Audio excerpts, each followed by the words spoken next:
I'm not gonna lie, I'm a little bummed out that I don't get a good, clear view of my first solar eclipse.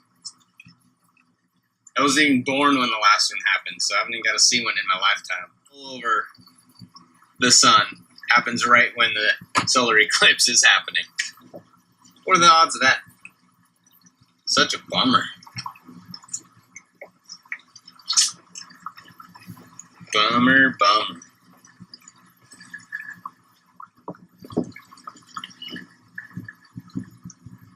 Oh well. I guess we'll get back to practicing.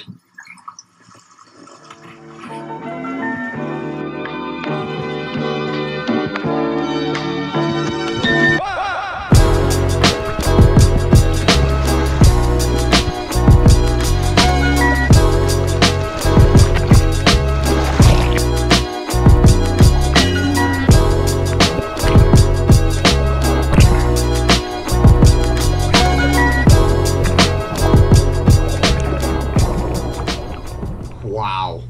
Talk about an action-packed week, guys. We had a solar eclipse. We had the Bassmaster Elite guys here. Lake St. Clair showed up absolutely huge at the Elite event, at a lot of the one-day events that happened this weekend, and just massive fish coming out right now. Like this guy here, might as well start off showing one of the biggest fish I've seen come out of Lake St. Clair in terms of a smallmouth. This fish was caught by Joe Hamilton here on the U.S. side, is my understanding. It went 8 pounds, 14 ounces. Check this baby out.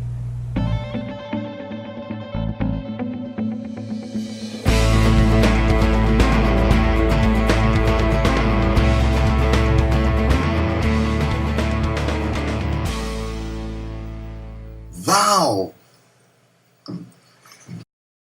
So with that, guys, let's just dive right into the fishing report. I'll fill you in what happened this week on the lake for you bluegill and panfish guys.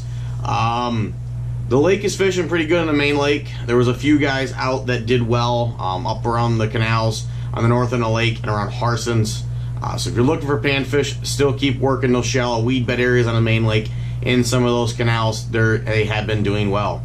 For you walleye guys, the river bite is pretty much still unchanged, still doing the same deal. On the lake though, we're starting to see some fish set up along the mile roads.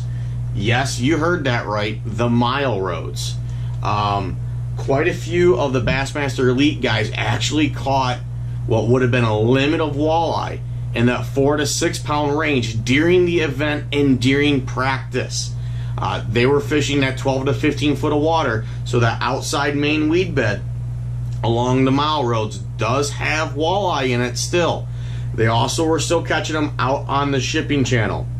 Sounded like around the St. Clair Light, the mid zone of the shipping channel was best this past week, but they can be found up and down the entire channel right now and down on the dumping grounds. You yellow perch guys. Guys are kind of taking a little bit of a break. It's been a busy weekend. There wasn't a ton of guys chasing perch. Those that did catch some fish, and the quality is getting better. So we're looking like we're going to shape up to have a really good fall perch bite. We're looking forward to it here at the shop. We're well stocked on perch rods, perch rigs. You muskie guys and northern pike guys, fishing was good this week. There was a very big group off of the spillway throwing bucktails. They did catch some fish there, and I also heard some good reports up around Grassy and where the North Channel dumps into the lake. They caught some fish in those areas for the casters.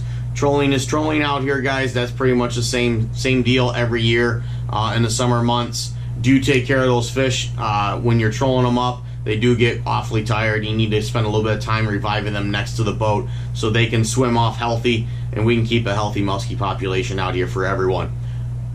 So, what can I say about the bass fishing this week, guys? Lake St. Clair showed up big time.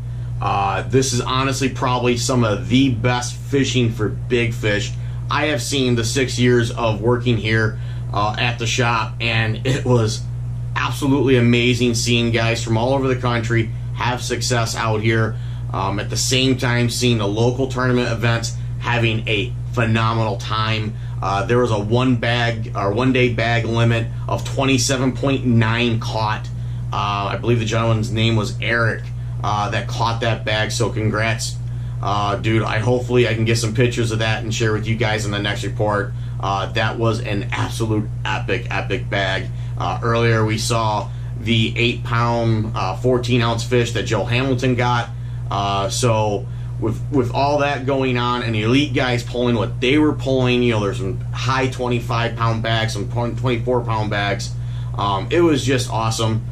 Being at the weigh-ins every day, watching the crowd literally not get excited over a 20-pound bag was just mind-boggling to me. But it just goes to show just how strong Lake St. Clair is fishing right now for big smallmouth. A lot of the elite guys were doing pretty much the same thing. A lot of drop shotting, a lot of tube, a lot of crankbait, just burning cranks, and also spy baiting. I believe it was about 3 or 4 of the top 12 guys used spy baits, drop shots, and tubes throughout the week. About 6 of them were really yanking on some crankbaits, just burning them.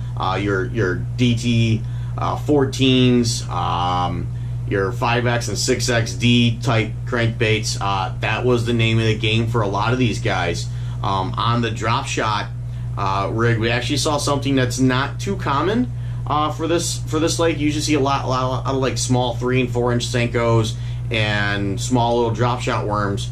The Lee brothers were actually fishing a Strike King Zutu, which is a fluke style bait with a split belly on it, but it's made out of Lastec, so it's really buoyant, has a lot of life to it.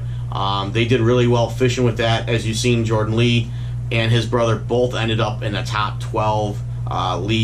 Jordan Lee was 4th, and off the top of my head, I can't remember where Matt was, but he was down toward, I think, at like 8, 9, or 10, somewhere in that neighborhood. They were fishing a color called Ice from them. We just got that reloaded for you guys, so if you're interested in trying those out, we have them here in the shop for you.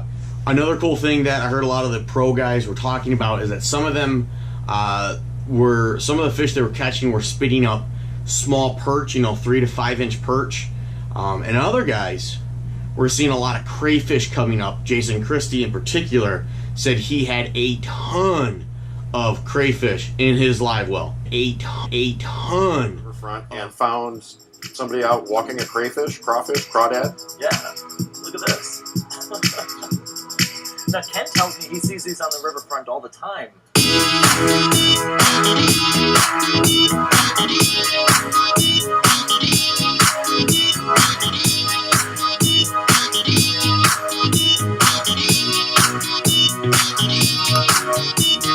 Darters were a big bait for a lot of guys on the top 12.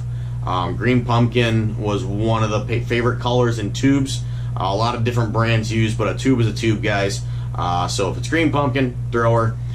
Spy baits, it was good to see them show up again for guys. It's not just a local deal. These guys on the Elite Series and the guys on the FLW Tour that are actually up here pre-fishing for next year's event that's in June have been very much so paying attention to that spy bait bite, and they're learning about it, and they're finding out that lure is just awesome for locating some very big fish and could give you that key fish that will give you the lead for the day or help you win a tournament.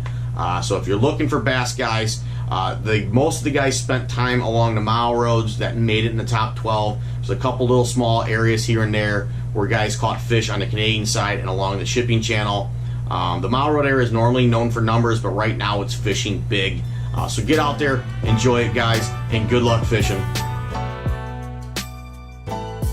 Thanks for watching. Thanks for listening. Be sure to like, subscribe, and share. It helps me, it helps the channel, it helps everyone that likes to catch fish. Go to commercial break. Go to commercial break.